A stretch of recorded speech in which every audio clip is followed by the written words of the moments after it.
Uma hora ou outra, o chefe convoca aquela tradicional reunião para avaliar o desempenho do funcionário na empresa, o seu desempenho, e não tem como escapar. A conversa serve como um momento para rever os processos do dia a dia no trabalho e até apontar novas oportunidades para o crescimento profissional. Você recebe feedback do teu chefe? Recebo. Constantemente. Não. Sim, eu recebo. Às vezes ele não é muito construtivo, mas eu recebo. Feedback. A palavra não tem tradução literal, mas a expressão é famosa no ambiente corporativo. Afinal, todo mundo quer saber sobre o próprio desempenho no trabalho. E essa ferramenta se tornou fundamental para o crescimento da empresa. A PepsiCo, multinacional do setor de alimentos e bebidas, possui uma estrutura própria de feedback. A empresa tem um sistema eletrônico com informações dos 13 mil funcionários. Todo ano, eles recebem um retorno sobre o andamento do trabalho. Se você, desde o início, traz os pontos que não estão andando de acordo com o esperado ou que merecem oportunidade de melhoria, se você faz isso desde o início, a chance de sucesso no final é maior. No mundo corporativo, no meio de tanta gente, o feedback não é apenas um instrumento de avaliação do profissional. Ele também pode ser fundamental para a descoberta de um talento escondido. Cíntia descobriu um novo talento depois de receber um feedback da PepsiCo, onde trabalha há 3 anos. Ela é advogada, mas enxergou nas finanças uma maneira de evoluir na carreira. Também desse feedback eu pude direcionar parte da minha carreira para isso, me dedicar e fazer alguns estudos na área de finanças, alguns fornecidos pela própria empresa dentro da Universidade Pepsi. Avaliar o funcionário não é uma tarefa simples. É preciso ser delicado ao tratar de um assunto importante. Quando forem receber, por exemplo, um feedback positivo, que esse feedback seja dado em público, que outras pessoas possam ver esse reconhecimento para ele. Quando o feedback é de uma oportunidade, que ele seja, então, no ambiente mais privado, existe um prazo para que a pessoa dê retorno sobre a evolução ou não sobre aquela oportunidade. Rosângela começou hoje um novo emprego. O principal motivo para a mudança? O feedback. Quando eles me contrataram, foi uma das questões que eu levantei, que eu sentia falta de um feedback. Eles falaram que aqui tem a cada 3 meses. Por que você acha importante o feedback? Para nossa melhoria mesmo, né? Para o nosso crescimento, para saber se você está no caminho certo, errado. E para falar sobre como tirar proveito dessa avaliação de desempenho e como se preparar para receber o feedback, a gente recebe a vice-presidente da DMRH e da Companhia de Talentos, Maíra Bimurad. Boa noite. Boa noite. Seja muito bem-vinda. Obrigada. Maíra, o feedback é uma oportunidade, não é mesmo? É a hora de você saber se você e o chefe estão alinhados. Se você não acha que está fazendo um trabalho brilhante, ele olha o trabalho e fala, não, esse funcionário aí é bem mais ou menos. Mas as pessoas têm medo de falar e medo de ouvir também. Você é chefe, já deu muito feedback. Quais são as reações mais comuns dos funcionários na hora que entram nessa salinha do feedback? Quando o feedback é positivo, ou seja, você tem mais coisas boas para contar sobre o desempenho daquela pessoa do que ruins, muitas vezes as pessoas ficam modestas, né? Falam, jura? Você realmente acha que eu estou indo tão bem assim? Enfim, mesmo que elas pensem que sim, né? Agora, quando a gente tem coisas difíceis, feedbacks difíceis para dar, as reações são várias. A mais comum, eu acho, é a negação, né? É dizer, não, eu não sou assim, eu nunca fiz isso nunca aconteceu. Contestam o feedback. A culpa é da outra pessoa, é do João, meu colega, enfim. E a melhor saída para o chefe nesse momento, e isso demanda que ele se prepare antes para o feedback, é ter evidências. O que são evidências? Ou seja, exemplos concretos do porquê ele tem aquela percepção sobre o comportamento ou a atitude do funcionário. Então, não basta dizer, olha, João, você é arrogante. Isso é muito vago, né? O ideal é dizer, João, na reunião que nós estávamos tendo ontem, o seu colega apresentou uma ideia e a sua reação foi virar os olhos e dizer, nossa, que ideia boba. Enfim, então, dá um exemplo bem concreto e específico, porque aí, de verdade, quem está ouvindo fica com menos argumentos para poder tentar achar uma saída e não considerar o feedback. E quando vai ouvir um feedback, o funcionário também pode soltar o verbo e expor sua insatisfação, por exemplo, com relação ao chefe, falar, olha, sua gestão é ruim, você comigo é péssimo, a equipe não gosta de você. Qual é o limite para evitar também o suicídio profissional? O limite é a confiança que existe na relação. Então, se você tem um bom relacionamento com o seu chefe, o feedback pode ser um ótimo momento, porque é ideal que ele funcione como uma via de mão dupla.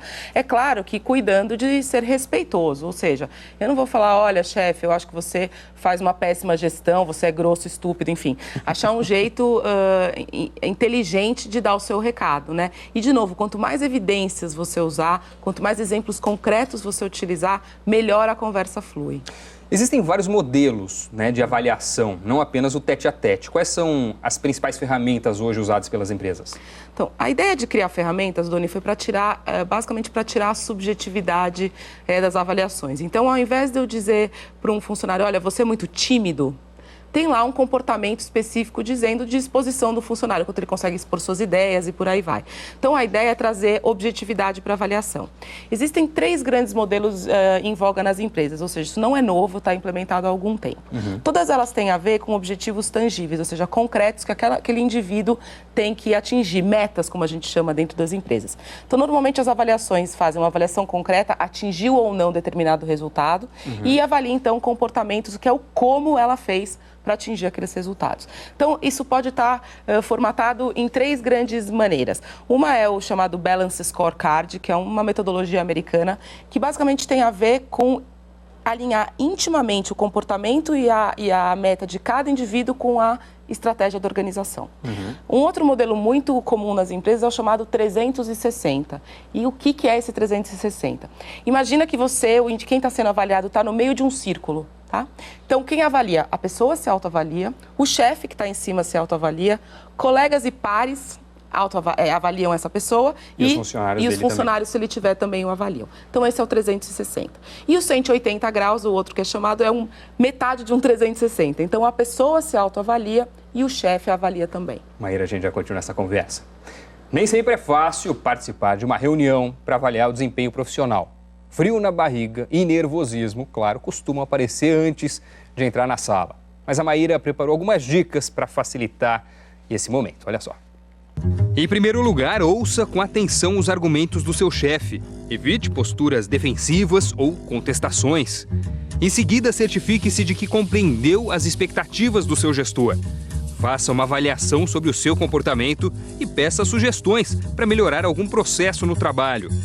Tome cuidado com as conclusões precipitadas. Caso a dúvida apareça, pergunte. Não saia da sala sem esclarecer qualquer questão. E não se sinta invadido. Lembre-se que esse é um processo de desenvolvimento e a ideia é que o saldo seja positivo. Maíra, nas suas palavras, quais são as principais atitudes que o funcionário deve ter para que esse processo de feedback seja construtivo e o resultado seja melhor para a própria carreira dele? Eu acho que ele tem que estar aberto para ouvir. Ele não é obrigado a concordar com tudo que é dito, dependendo do tipo de relacionamento que se tem com um chefe ou quem está dando feedback, deve sim, de forma adequada, colocar os seus pontos de vista. Agora, está aberto para ouvir. Por quê? Muitas vezes a nossa intenção a fazer uma coisa é uma, mas como isso acaba acontecendo e o outro nos percebe, é outra. Então, independente de concordar ou não com o que o outro está dizendo, é a percepção que o mundo pode ter sobre você. Às vezes você quer ajudar e alguém te acha chato, né? Às vezes você quer dar uma ideia muito brilhante, as pessoas te acham arrogante. Enfim, o importante é entender que o feedback sempre tem a ver com a percepção do outro. E isso sempre tem valor para a nossa carreira. E a cada quanto tempo deve ser dado feedback? Eu acho que feedback é bom todo dia, né? E quanto mais próximo do acontecido, vamos chamar assim, melhor. Porque aí a experiência está fresca na cabeça da pessoa e rapidamente ela consegue perceber aquilo que ela precisa fazer melhor, diferente ou deixar de fazer. Agora, no mínimo, a gente recomenda que seja feito a cada 6 meses. Porque eu chegar em dezembro e falar, lembra em janeiro que a gente estava numa reunião, é difícil até da pessoa lembrar o contexto. Então, num primeiro momento que uma empresa vai implementar isso, e pode ser uma empresa pequena, não precisa ser só empresas grandes, começar a cada 6 meses já está excelente. E tem que sair um plano de ação desse encontro? Idealmente. Se o chefe não fizer esse plano de ação junto com o funcionário, alguns modelos não contemplam isso, o funcionário pode pegar aquelas informações que ele recebeu, fazer uma reflexão em cima daquilo e dizer, olha, eu acho que isso daqui faz sentido. E aí trabalhar num plano de ação sozinho, com a ajuda de um colega, do próprio RH, enfim. Agora tem uma questão. O feedback, quando a gente fala daqueles modelos em que você avalia o colega, por exemplo, ele muitas vezes influencia no seu próprio resultado, não é mesmo? Digamos que o feedback seja usado para dar bônus, para fazer promoções na empresa. Se você avalia todo mundo excessivamente bem e a mesma generosidade não vem para você, no fundo, você está passando à frente a promoção ou diminuindo o próprio bônus. Faz sentido essa análise ou não? Faz sentido, né? A ideia é que todo mundo seja transparente na avaliação, verdadeiro na avaliação. Agora, isso claramente pode acontecer. E aí, na primeira rodada de avaliação, você vai perceber. Se você foi muito generoso com os outros e os outros pouco com você, talvez seja a hora de mudar sua régua. Tá certo, Maíra.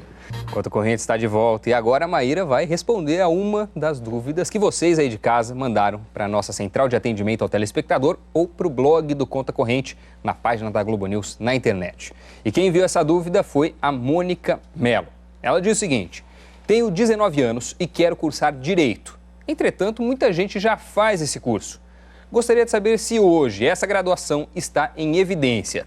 Seria mais interessante fazer um ano de administração para ver se vale a pena ou já iniciar uma faculdade de Direito, mesmo com tantos advogados já formados? Maíra, qual é a sua resposta para a Mônica? Olha, fazer administração para fugir do contingente de formados não é uma boa saída. Muita gente faz administração também, né? O número de administradores formados por ano é 160% maior que o número de advogados formados. Além disso, Doni, eu acredito que melhor uma advogada com certeza do que quer e apaixonada, como ela diz no início, eu quero fazer direito, do que uma administradora em dúvida do que fazer, se é isso que ela quer. Então, o que eu recomendo para a Mônica é ela explorar as portas de entrada que tem para um advogado, sair, extrapolar o curso. Eu gosto de direito, vou estudar direito. Tá bom, mas depois você vai trabalhar com o quê? Eu vou trabalhar num escritório de advocacia, sendo especialista numa área, uma porta de entrada comum. Vou fazer concurso público e trabalhar também numa área especializada, tributária, enfim, procurar então uma área que ela se interesse. Não, eu vou trabalhar numa empresa e aí vou fazer parte do jurídico daquela empresa. Então, mais do que ficar pensando, faço outro curso, não. Use esse tempo e essa energia para investigar o que ela pode fazer depois de formada. E vai fazer o que ela ama, o que ela quer, e com certeza ela vai ser uma melhor advogada do que uma administradora. Você costuma lidar muito com jovens, muitos, aliás, que tentam fazer plano de estágio. Para quem está, justamente como a Mônica, querendo escolher um curso e entrar na faculdade, quais são as dúvidas mais frequentes que você percebe? A transição que se faz de estudante de escola para estudante universitário, normalmente o aluno escolhe o curso que ele vai fazer e não a profissão que ele vai ter depois do curso. Então, a grande dica para quem está fazendo uma escolha profissional é o que acontece depois da faculdade. Porque a faculdade dura 4, 5, no melhor cenário 7 anos. Depois disso é vida real, mundo do trabalho. Então, a grande dica para quem está escolhendo carreira uma universidade o que faz essa pessoa? Quais são as possibilidades de atuação? Isso é muito mais importante do que o curso. Um curso chato, você aguenta 4 anos. Agora, uma carreira chata pro resto da vida, aí é duro. É duro de aguentar.